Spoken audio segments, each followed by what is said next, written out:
Section 1. You will hear a woman inquiring about a job vacancy. First, you have some time to look at questions 1 to 4.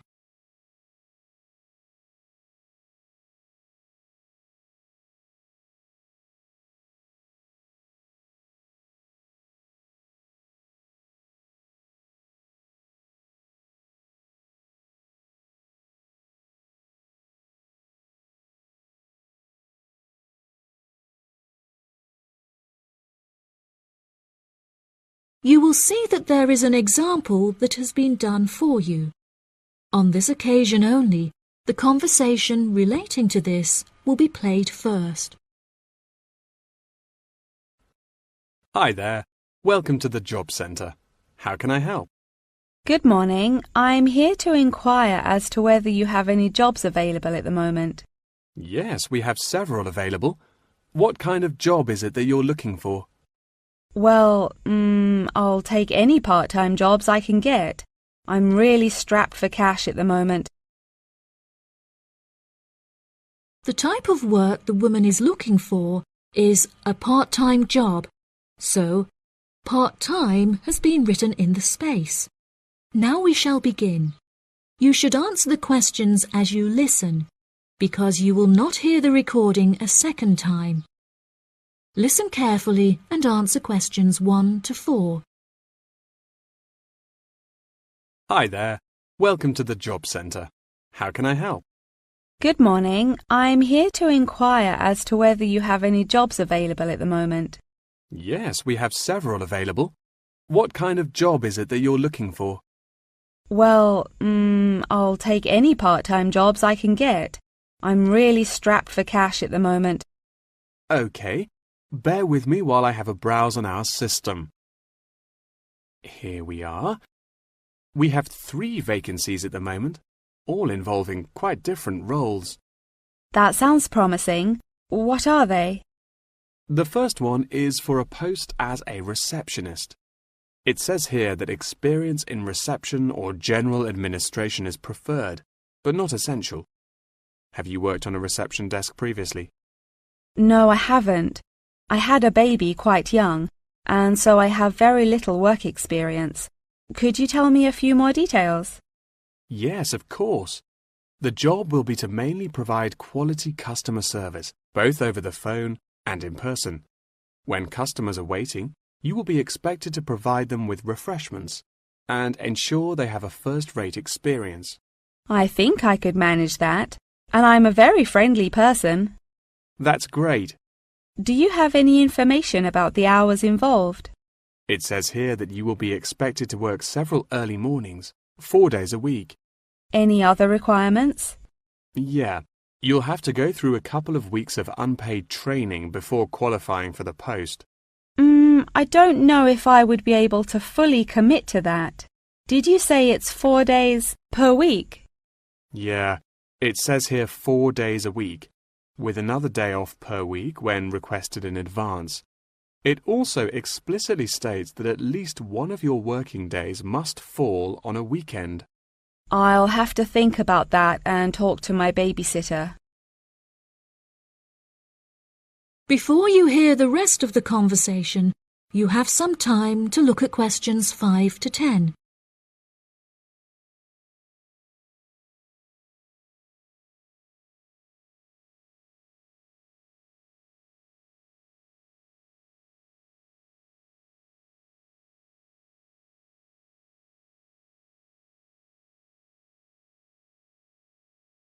Now listen and answer questions 5 to 10. Are there any other roles beginning later in the day? Yes, there's an advertisement here for a driver. It says you'll need a clean and valid UK driver's licence, with absolutely no exception. No problems there. I passed my test first time and have never received any points. It also explicitly states that you must be over 25 and have been driving for at least 6 years. That sounds quite exciting. Is there any more information? Yep, it says here that working hours are flexible and the employers are happy to work within your personal schedule. since they employ multiple drivers. That's great. The employers ask for a commitment to either mornings 5 days per week, evenings 5 days per week, or 3 full working days per week. I'm sure I can handle all that without a problem. As well as driving the employers to and from work, they will ask you to perform various duties on their behalf, such as collecting the grocery shopping and picking their children up from school. Do they need me to work a day on the weekend as well? No, it says here that they only require you to work on weekdays, not weekends. That sounds interesting. OK, there's only one more left, another customer service related post. It looks like it requires you to work short hours, quite late at night, so it might not be suitable for you. Do you want to hear about it anyway? Yeah, can't do any harm.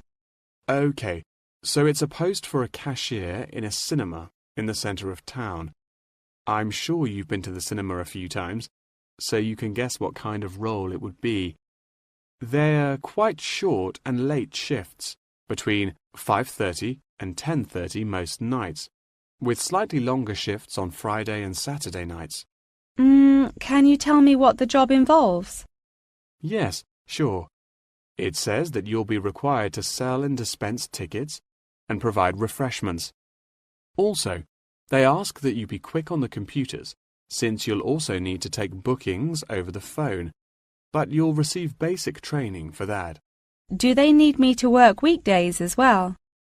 Well, it says here that if you request at least a fortnight in advance, they will grant you a day off on Mondays, but never on a weekend.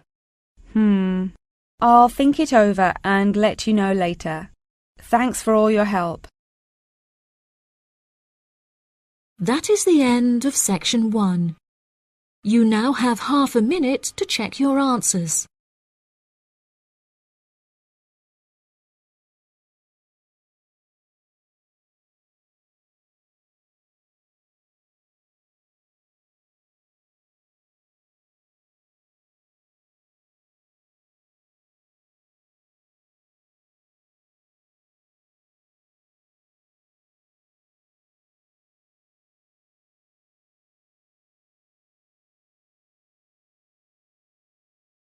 Now turn to section 2.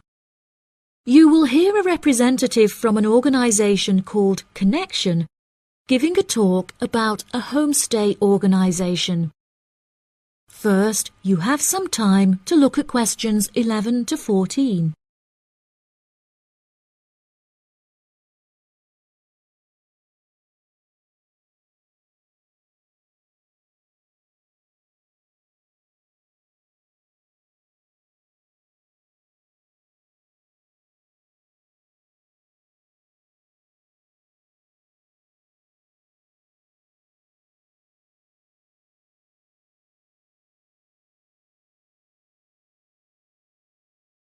Now listen carefully and answer questions 11 to 14. Thank you all for coming to my talk this evening. It's nice to see so many people in the audience. For those of you who don't know very much about Connection, let me start by giving you some background information about it. Connection is a British organisation that facilitates homestays all over the globe. This organisation prides itself on matching tens of thousands of host families with guests every single year, allowing travellers to discover a country's culture in a way like no other. Homestays are ideal for both travellers and homeowners, enabling intercultural exchanges and the development of lifelong friendships while providing travellers with often discounted accommodation costs and host families with a steady income from the comfort of their own homes. The homestay experience is particularly popular with university exchange students looking for a more genuine insight into their country of choice and an unrivaled opportunity to develop their language skills. The homestay experience is truly unique and once in a lifetime, and one that you will likely remember for the rest of your lives. It is important to note, however, that some people will find it difficult to adapt to the new country, with many enduring what is known as culture shock. Connection's advice for those suffering from culture shock is to go out and make as many friends as possible, no matter how difficult you may find it. Friends are guaranteed to help you feel more integrated as part of the local society and show you some great places to hang out. At first, it might seem extremely challenging to overcome the language barrier between you and your host family. However, you will find that you quickly overcome this and develop a very close and almost familial relationship. Many of our travellers have suggested that they have found discussing their hobbies and other interests with their host families is the best way to overcome any barriers, since you are more likely to find something you share in common. For example, you might find that you are both passionate about football and end up playing in the local field every week. One of our guests undertaking a homestay in a rural area of the UK told us that she and her host now take a Tai Chi class together upon a hilltop at sunrise, calling the experience absolutely breathtaking. After the first few weeks, you will find your understanding of the people around you and their culture deepens by leaps and bounds, and you will soon become one of the locals. Our hosts in over 140 countries turn a location into a culture, time into experience, and strangers into friends. Before you hear the rest of the talk, you have some time to look at questions 15 to 20.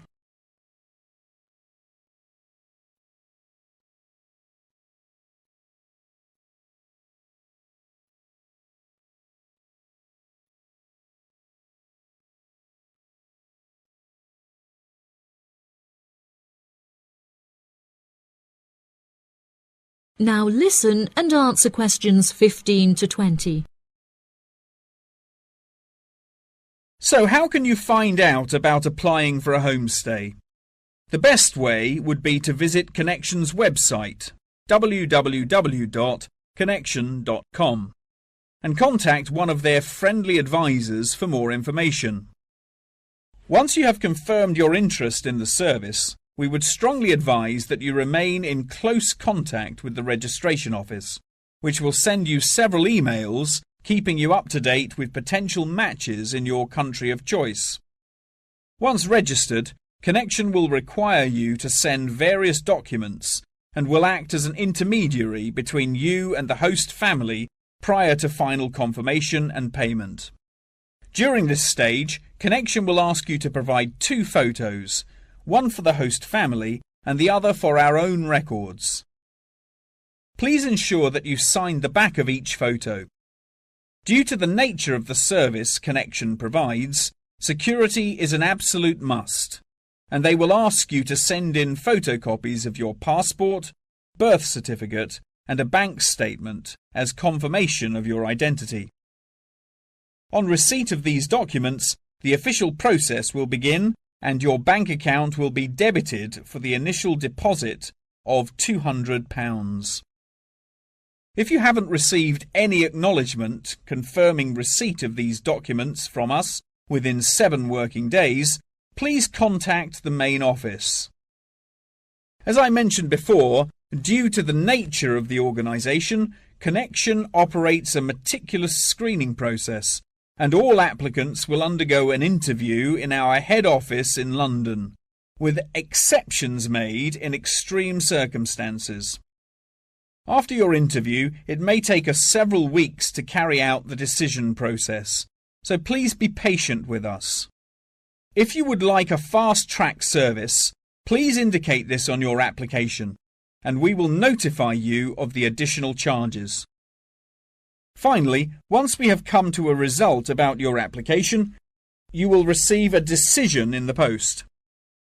If you do not receive an offer of placement, we will refund your deposit within 7 working days. That is the end of section 2. You now have half a minute to check your answers.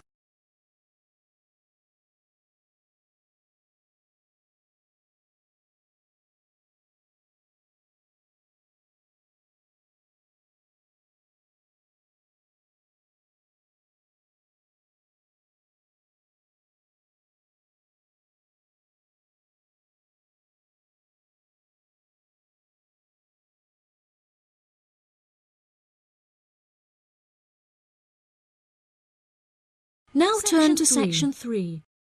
You will hear a conversation between two students and their professor discussing an essay. First, you have some time to look at questions 21 to 26.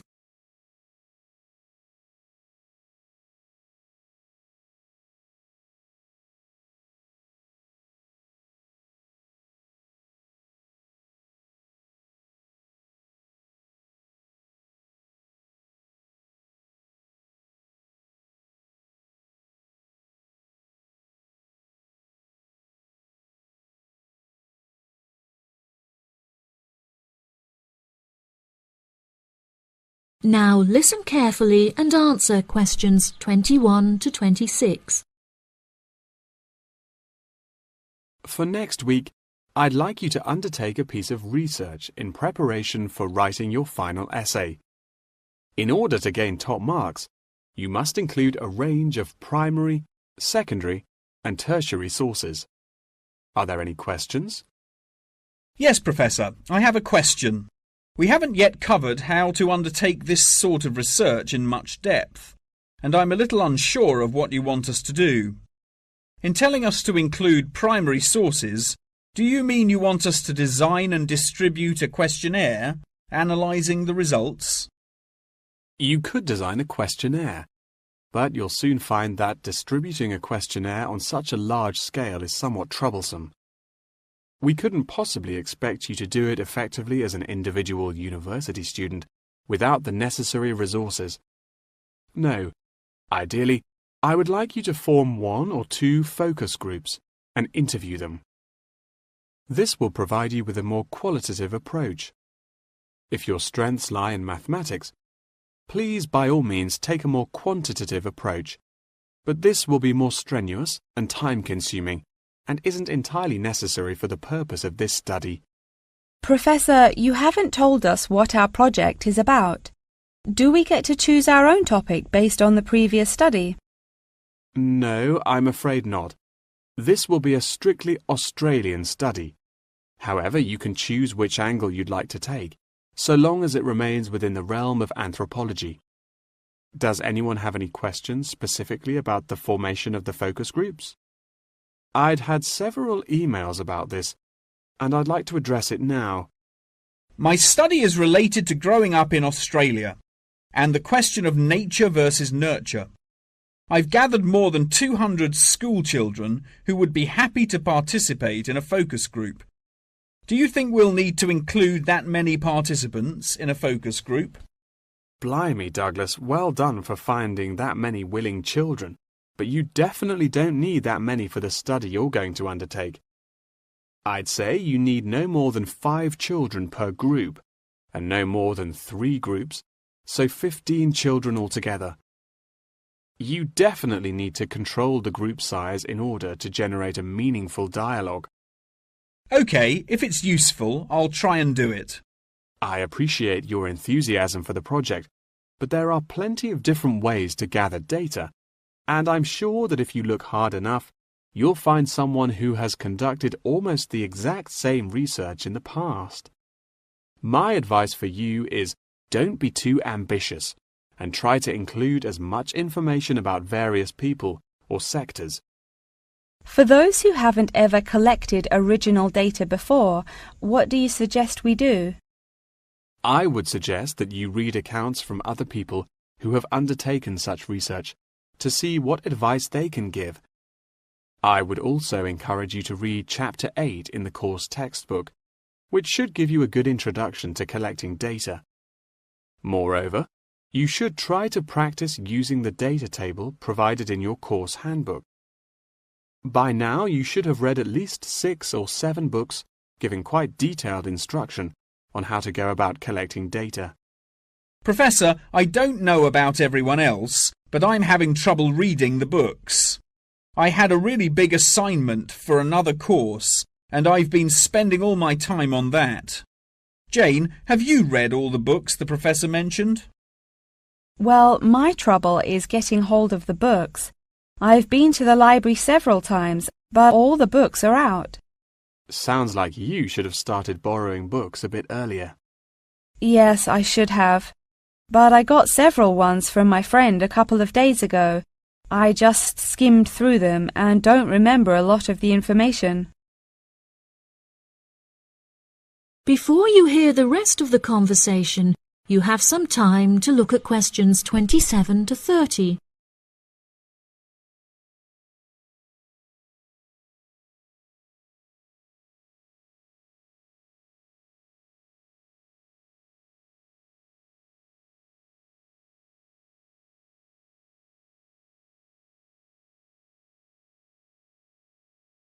Now listen and answer questions 27 to 30. But now let's look at these things. We'll need to start thinking about which ones we'll definitely want to do for the project. OK, the first one here is the final report. If you like, we can work together on the research and data collection side of the project and doing the final write-up. Cool, that sounds good. I'm not sure how much I'd be able to contribute considering I haven't had a chance to read the course material, but I should be able to prepare some sheets and a list of questions that can be used during the focus group sessions. That sounds appropriate. I think so too. Do you think we'll need to write a letter to send to the participants, telling them the time and place for the interviews? Positive. I can take care of that. Well, that's great. I should also include a document for them to sign saying that they're happy to be voice recorded. Oh yes, of course, I forgot about the transcript. That'll likely be a big job, so let's do half each.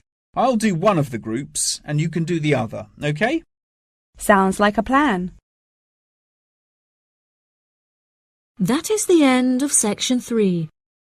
You now have half a minute to check your answers.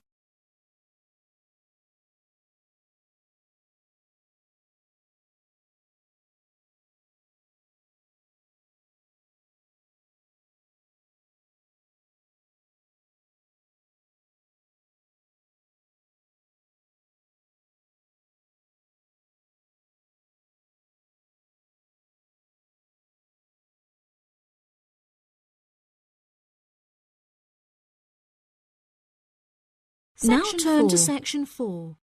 You will hear a talk on the research of the graphical symbol. First, you have some time to look at questions 31 to 40.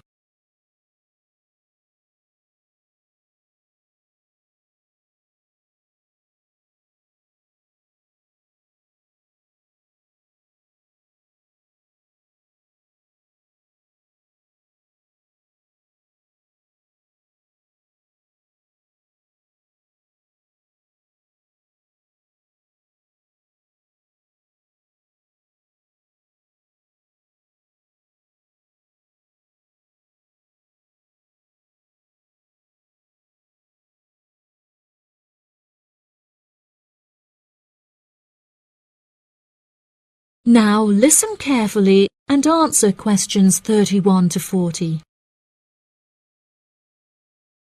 Good morning, everyone.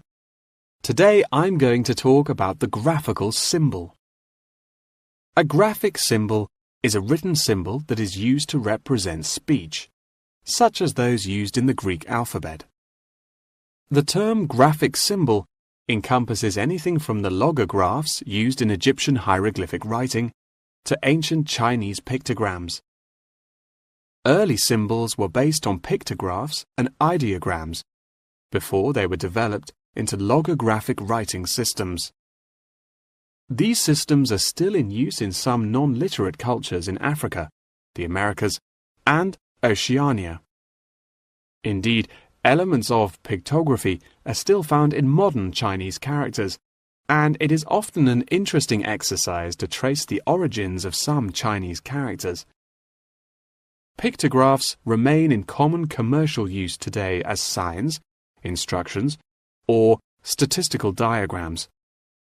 Road signs and public toilet signs, and even flat pack assembly instructions utilizing pictures, are considered pictographic. Ancient graphic writing systems provide researchers with a wealth of knowledge about past civilizations. In 1799, one of the most important historical discoveries was made by accident when members of Napoleon's expedition to Egypt found a stone in Rosetta that exhibited 3 different scripts. The stone, now known as the Rosetta Stone, was studied in significant depth by scholars and was first deciphered by Frenchman Jean-François Champollion in 1822. He was able to correctly determine the phonetic values of the symbols, and later research has confirmed his findings. In many of these symbols, lines are used to portray a multitude of meanings, and knowledge and understanding of these lines holds the key to comprehension of graphic writing systems. A key moment in the history of communication was the invention of the camera obscura, or camera. Although the concept can be traced back to the 5th century BC Chinese philosopher Mo Ti, the first photographic image was ultimately created in 1826 by Joseph Nicéphore Nicéph. Photography, as it was later known, enables researchers to piece together and better understand history. Today, photography forms a huge part of everyday life, and most publications contain a vast number of photographs. Photography is used in advertising and is now becoming a way to increase awareness of existing world issues. For example, animal welfare charities are increasingly using photography to advertise animals that are at high risk of endangerment. Charity workers are sometimes flown to far-flung locations to document the suffering endured by high-risk animals in an attempt to raise human awareness of their consumption activities and how they impact others. One recent high-profile campaign was undertaken by attaching a camera to the foot of a bird in order to obtain photographs of the animals in their natural habitats and understand how often they come into contact with human waste. A soon-to-be-released documentary about the suffering of animals on Midway Island shows the full extent to which human consumption is harming animals thousands of miles away from us.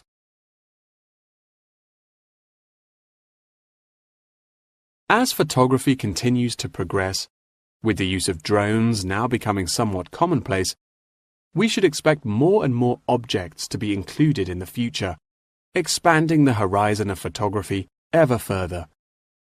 Indeed, the downward pressure on traditional media prices means that media companies are being forced to get creative on how to make a profit.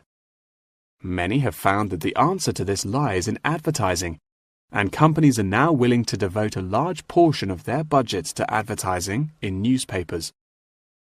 By the same token, marketing has become an essential part of a company's business model, often meaning the success or failure of a company.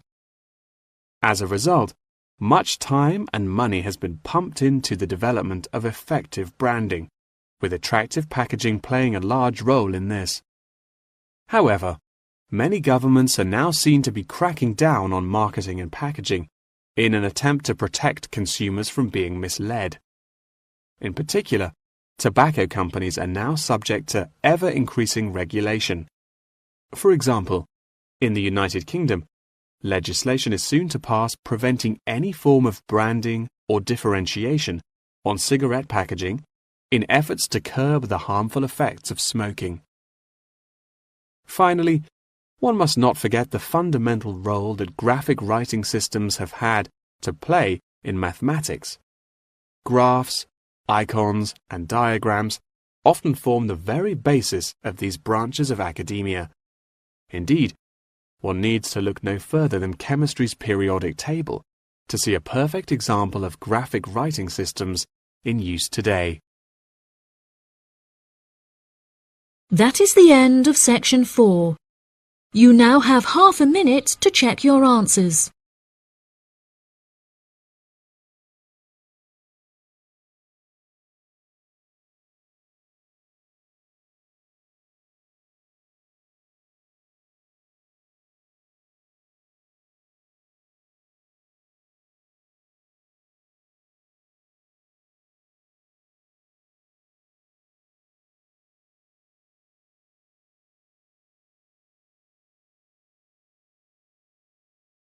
That is the end of the listening test.